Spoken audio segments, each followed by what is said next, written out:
For this tutorial, we're going to show you how to use widgets. Widgets are a lot of fun.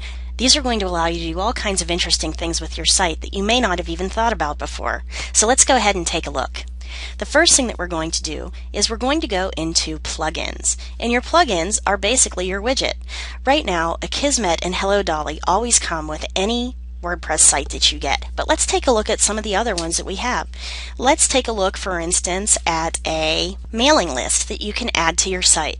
So what we're going to do is we're going to go up to Add New under the Plugins tab on your dashboard, and we're going to put in mailing list and do a search for the plugins that come up with this.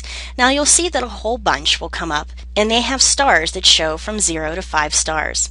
Now this will allow you to go in and choose which one works best for your needs. For instance, this mail list has a plugin that allows you to collect email addresses in the front end of your website, write newsletters, a CSV import and export for your mailing lists that are in Excel, manage your mailing list, etc. So let's go ahead and install it now. It'll ask if you're sure you want to install it, and we're going to click OK. And we're going to tell it to activate the plugin. So now you can see that we've got it activated in our plugin list. Let's go ahead and edit it and see what it's going to let us do. Now this will take us to the PHP page. Again, keep in mind, if you're not sure about writing in PHP format, then you don't want to go in and change any of the files here. So let's go ahead into our appearance, and we're going to click on widgets. Now we've got available widgets that we can add. We've also got inactive widgets. If you don't want to keep them in your sidebar, but you want to make sure that all your settings are the same, you can click and drag these down into the inactive widgets box and drop it. And if you want to bring it back, just click it, drag it back up into your sidebar box, and drop it. So now when we go to our main page and we click it to refresh, that particular widget is going to ask us to join the mailing list, and we're going to go ahead and add it in and click submit. So we're subscribed to the mailing list. Now if I were to go in and refresh this page again, since I've already been here, it's not going to ask me for that. Now in my widgets, let's take a look. The one that we just did for the mailing list automatically comes up. But for these ones, these available widgets, let's take a look at what we want to put in.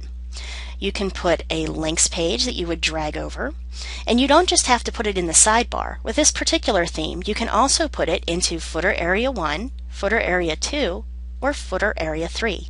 So let's go ahead and put our most recent comments into footer area 1, and you can put a title,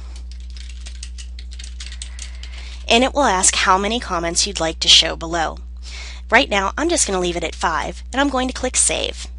Now you can always delete this, or you can close it. So going back into my page, I'm going to refresh again, and I'm going to scroll down, and since this is one of my pages, I go to the bottom, and it's going to ask me to leave a reply. If there were already comments in here, I would just go ahead and click on Post Comment. Now at the bottom of my page, this is the first comment shows up as the first comment.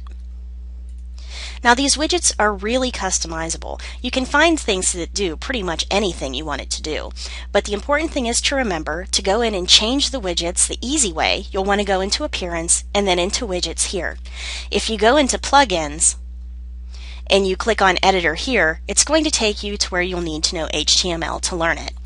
So go through, decide which widgets you want to have, look up anything that may meet your little heart's desires that can help you make this page your own, add it as a plugin, and then you can just pop it right into your WordPress page. So I hope you enjoyed this tutorial, and it's really going to help you to get in and do some experimentation. And remember, with the widgets, to get rid of them, all you have to do is go into your plugins page and delete them, or go into your Appearance widgets page and deactivate them, and then it's gone. So it's an easy way to do it. It's an easy way for personalization. I hope you enjoyed this tutorial, and I'll see you at the next one.